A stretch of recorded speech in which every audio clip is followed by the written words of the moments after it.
Hello Libra, Sun, Moon, Rising, and Venus signs. Kamusta po kayo? Sana po nasa mabuti kayong kalagayan. Welcome back po sa Star Tarot. At kung bago kayo rito, welcome din po kayo. Please subscribe, like, share my videos, and leave me a comment kung nakaresonate po kayo. Thank you. Tignan natin ang mga messages ni Libra. First message po ninyo: learning new skills. Education is the most powerful personal resource you can use to change your life and the world. No? Magandang paalala ito para sa inyo. No? Lalo-lalo na ngayon siguro ang iba sa inyo is interested, no, na mag-aral, interested na matuto ng bagong skill, or po pwedeng i-enhance, no, kung ano na yung talent ninyo, i-enhance kung ano yung spiritual gifts ninyo na meron kayo, no? So this is really going to to inspire you, 'di ba? Na sige, pagbutihan mo, galingan mo pa, 'di ba? Yung pag-aaral, galingan mo pa lalo yung kung ano man ang bagay na gusto mo ditong gusto mong aralin, gusto mo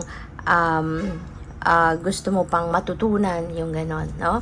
Kasi hindi lang ikaw, 'di ba, yung makikinabang dito, hindi lang ikaw magbe-benefit, kundi marami kang matutulungan tao, no? So what else? We have Angel of Wealth. Wow, financial flow come easily to me. Napakaganda Libra, kasi magsisimula ng mag-flow, no, ang kaperahan sa inyo. Abundance, prosperity will be coming your way, at magsisimula na yung pagpasok ng grasya, no, na pera sa buhay ninyo. Si Angel of Wealth is going to help you, no, na magkaroon ng smooth financial flow kayo from here on. So we have power of angels. May your angels protect you, guide you, and keep you safe. Siguro din Libra, ang iba sa inyo maaaring lagi din kayong nagdadasal, no? Maybe you're always praying, lalo-lalo na sa mga angels ninyo, at kaya lagi naman din kayong pinoprotektahan, ginagabayan, ginagwardyahan, and your angels are always there with you and for you, no? Lagi kang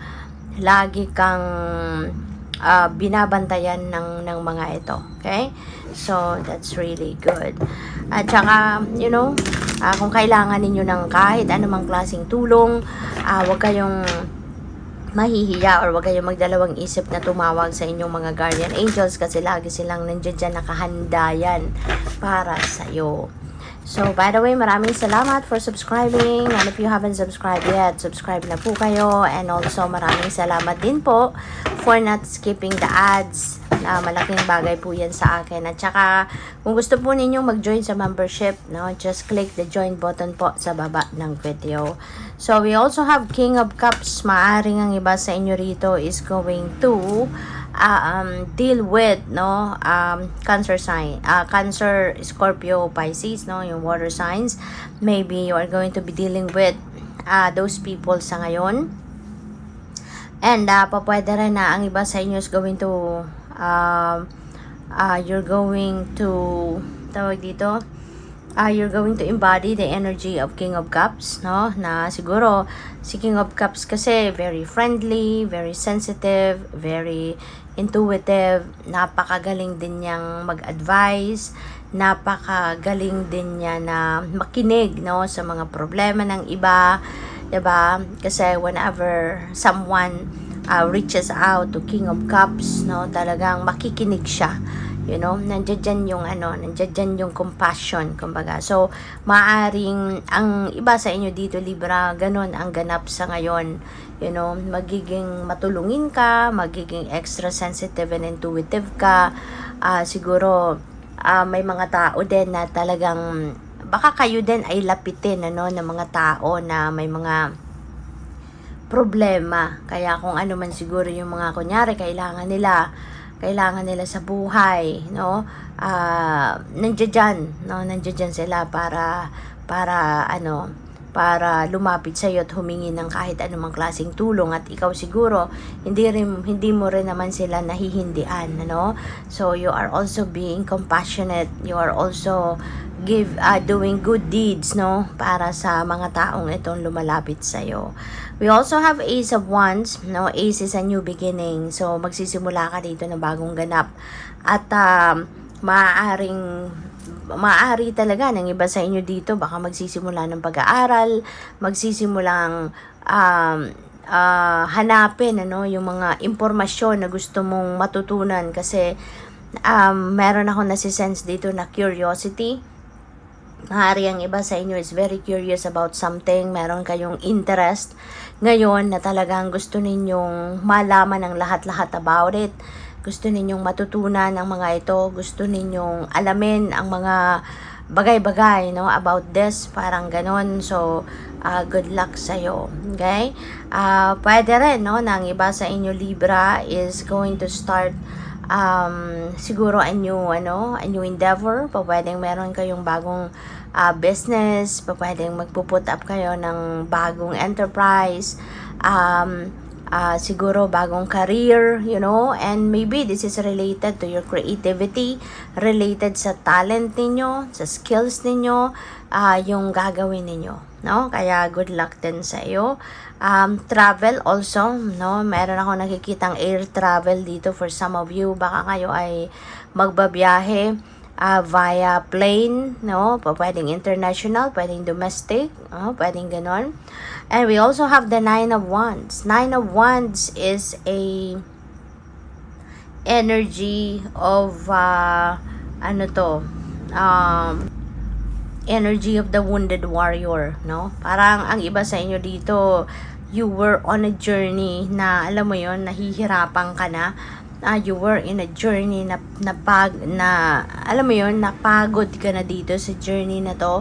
At excuse me po, pwedeng sa ngayon parang ayaw mo na, parang gusto mo nang sumuko, parang iniisip mo nang mag-give up, no? Parang ganon. Pero si Nine of Wands, kasi kumbaga one step forward ka na lang, nandoon ka na sa Ten of Wands, which is yun yung ano mo na, yun na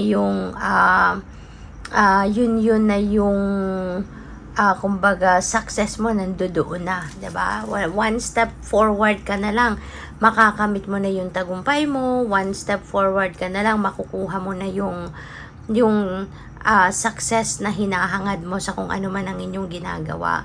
Kaya this is a message for you na ganun pa man ang inyong pinagdaanan, siguro nga dapat mas maging matatag ka, mas maging malakas na ang inyong loob, mas confident ka na sa sarili mo, kasi ang dami mo ng pinagdaanan at na-survive mo, 'di ba? Yung hirap, nakarating ka sa ganitong punto sa buhay mo. Kaya wag kang susuko. This could be just maaring last challenge na to sa buhay mo, 'di ba? Last challenge na to in this specific journey na tinatahak ninyo.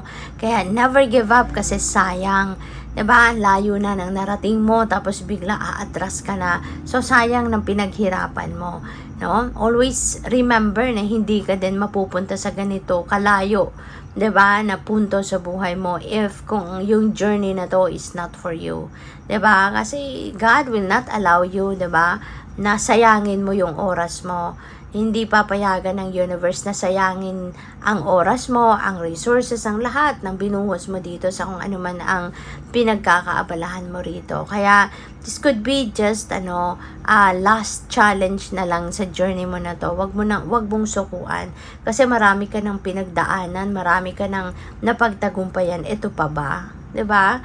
So good luck sa iyo. Thank you for watching. Love and light. Namaste.